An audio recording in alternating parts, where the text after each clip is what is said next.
नमस्कार, मैं आचार्य अनुपम जोली। वृश्चिक राशि वाले लोगों के लिए आगामी सप्ताह का राशिफल अर्थात 16 मार्च से 22 मार्च के बीच में ग्रहों का आपके जीवन पर प्रभाव और समाधान बताएंगे। उससे पहले आपको नव वर्ष की शुभकामनाएं दे दें। 19 तारीख से नवरात्रे शुरू हो रहे हैं और हमारा विक्रम संवत 2083 शुरू हो जाएगा। तो उसके लिए आपको अनेक अनेक शुभकामनाएं। माता रानी आपके जीवन में सुख शांति समृद्धि लेकर आए। बात करते हैं ग्रहों की स्थिति से, तो यहाँ पर ग्रहों के बात करते हैं, चंद्रमा मकर राशि से मेष राशि तक संचरण करेंगे। बुध वक्री से मार्गी हो रहे हैं इस हफ्ते, और वो हो रहे हैं 20 मार्च रात को 2:28 में, और शेष ग्रह यही रहने वाले हैं। और इन ग्रहों का मिला जुला अच्छी बुरी बातें क्या है? अच्छी बुरी बातें यह है कि आपकी राशि से चौथे मंगल, राहु और बुध गुजर रहे हैं, और चौथे के अंदर मानसिक चिंताएं रहती हैं। तो मैं ये कह सकता हूं कि पिछले कुछ समय से और आगामी कुछ समय तक का जो समय है, उस समय में हो सकता है कि रियल लाइफ में इतनी समस्या ना हो, पर मानसिक रूप से जब हम टेंशन में होते हैं तो हम समस्याएं खड़ी कर लेते हैं। तो वो कैसे खड़ी कर लेते हैं? अरे ऐसा तो नहीं हो जाएगा, कल मेरी नौकरी तो नहीं चली जाएगी। इस तरह की जो हमारी सोच कभी कभी होती है, तो वो कस देती है। तो अभी जो परेशानी है वो मानसिक लेवल तक है। प्रैक्टिकल ग्राउंड पे हो सकता है आपके जीवन में कोई मतलब मेजर प्रॉब्लम ना हो। तो इसलिए थोड़ा सा चिंतन कर ले, पर चिंता ना करें, ये मेरी एक सलाह है। ठीक है। दूसरा, मेरा ये मानना है कि थोड़ा सा अपने लाइफ में स्पोर्ट्स का या कुछ morning walk, evening walk, sports ऐसा कुछ जरूर करें। उससे ये सप्ताह क्या पूरी जिंदगी भी अच्छी चल सकती है, पर ये जीवन का एक हिस्सा अपने जीवन में बनाए, उससे लाभ मिलेगा। अब बात करते हैं कि ये जो स्थितियां हैं ग्रहों की, इसमें एक अच्छी बात जो बन रही है, ये जो प्रेजेंट समय चल रहा है, जमीनों के, मकानों के क्रय विक्रय के लिहाज से लाभकारी समय।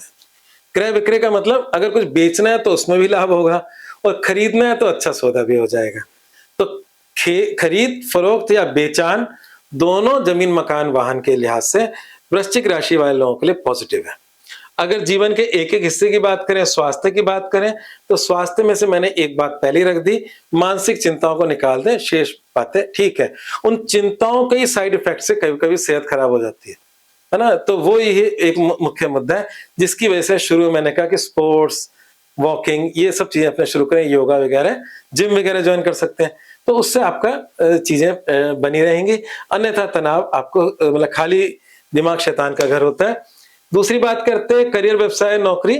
तो करियर, व्यवसाय, नौकरी के लिहाज से और इवन बिजनेस के लिहाज से भी समय ठीक है, एक्सपेंशन का है, बढ़ोतरी का है। कुछ भी इस समय कुछ भी बुरा नहीं है। जो मैं समय आपको सावधानी के लिए बोलता हूं, जो इस वक्त नहीं बोला है, शुरू में ही बता देता हूं, वो बीच में डाल देते हैं, क्योंकि उसका संबंध हर चीज से होता है। स्वास्थ्य है, करियर, वो उन दिनों थोड़ा आपको सावधानी बरतनी होती है, और हफ्ते एक आध दिन ऐसा आता ही आता है जिसमें आपको सावधानी बरतनी होती है। वो दिन इसमें आ रहा है 16 मार्च, जब आपका शुरू हो रहा है हफ्ता, उसकी शाम 6:14 से 18 मार्च रात्रि 11:36 तक। तो ये जो आपका 17-18 की तारीख है, ये थोड़ी सी चिंताजनक है। सप्ताह की शुरुआत चिंताजनक है, अंत आपका अच्छा है। हालांकि शुरुआत का पहला दिन बुरा नहीं है। शाम तक का चंद्रमा आपका तृतीय चंद्रमा है। तृतीय चंद्रमा में नए पुराने मित्र मिलते हैं, समाज के अंदर आपकी प्रशंसा होती है, आपकी छोटी मोटी सुखद यात्राएं हो सकती है, क्योंकि किसी भी बुरे ग्रह का इन्फ्लुएंस नहीं है। तो इसलिए शुरुआती पहला दिन तो आपका मन की प्रसन्नता का ही है। संध्या काल के बाद शाम के वक्त, एग्जैक्टली शाम के उपरांत 18 मार्च रात्रि तक का समय थोड़ा सा चिंताजनक है, और शेष सप्ताह आपके हक का है। ठीक है। तो ये वाली बात है।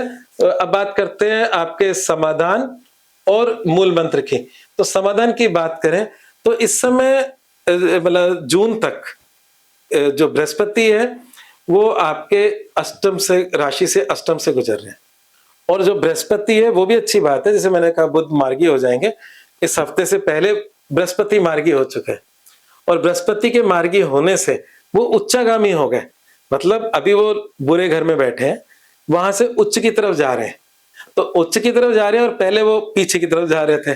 तो जब पीछे की तरफ ग्रह जा रहा होता है, मतलब उच्च से दूर जा रहा होता है, तो वो ग्रह अपने आप में तनाव में होता है। तो मैं ये कहूंगा कि उत्तरोत्तर स्थितियां गुरु की ठीक होंगी, और जून के अंदर तो बृहस्पति उच्च में चले भी जाएंगे 2 जून के आसपास। पर अभी गुरु को थोड़ा सा ट्रीट करेंगे तो उससे लाभ मिलेगा। तो गुरु को ट्रीट करने के लिए आप गुरुवार ये आप जून तक रेगुलर कर सकते हो। गुड़ और चने की दाल गाय को डालना शुरू करें, बहुत ही लाभ मिलेगा आपको, उससे मानसिक शांति भी मिलेगी, ठीक है? और बाकी बृहस्पति की दृष्टि आपके खर्चे पे, धन पर और ज़मीन मकान तीनों पर है, तो उसका दृष्टि अच्छी मानी जाती है, परंतु साथ में नुकसान की चिंताएँ भी दे रहा है। उस चिंताओं में थोड़ी कमी ज़रूर आई होगी, क्योंकि बृहस्पति अब उच्चागामी हो रहे हैं। दूसरी बात ये है कि मूल मंत्र क्या है? मूल मंत्र बड़ा गज़ब का है। दुनिया के लिए आप बहुत समझदार हो, पर खुद पे वो लागू नहीं होता। मतलब आप एक अच्छे सलाहकार हो, आपकी सलाह से लोगों को फ़ायदा हो जाएगा। तो इस समय अगर कंसल्टेंसी रिलेटेड कोई भी काम करते हो, जैसे मैं एस्ट्रो कंसल्टेंट हूँ, ज्योतिष का कंसल्टेंट हूँ, है ना? अगर मेरी सलाह से लोगों को फ़ायदा होता है, ये मेरी मतलब उसमें मेरी बड़ाई है। और ऐसे ही अगर कोई फाइनेंशियल कंसल्टेंट है, वो सलाह देता है और आपके जीवन में आर्थिक उन्नति होती है, तो वो उसकी बड़ाई है। तो हर चीज़ का कंसल्टेंट होता है, वकील भी एक कंसल्टेंट है, कुछ स्पोर्ट्स के कंसल्टेंट होते हैं, करियर के कंसल्टेंट होते हैं। तो किसी भी प्रकार की जो भी आपकी एबिलिटी है, उसमें आप एक अच्छे कंसल्टेंट के रूप में लोगों का भला कर सकते हो।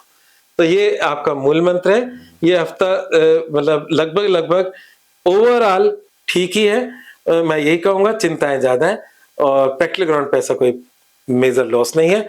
तो एन्जॉय करें, ईश्वर की भक्ति करें नवरात्रों में और ईश्वर से प्रार्थना करें कि आपके जीवन में सब अच्छा हो। आज बस इतना ही। मेरा राशिफल से आपका मार्गदर्शन मिला, और अगर आपसे इससे कुछ बेनिफिट फ़ील होता है, तो चैनल को सब्सक्राइब करना ना भूलें। लाइक करें, शेयर करें। धन्यवाद।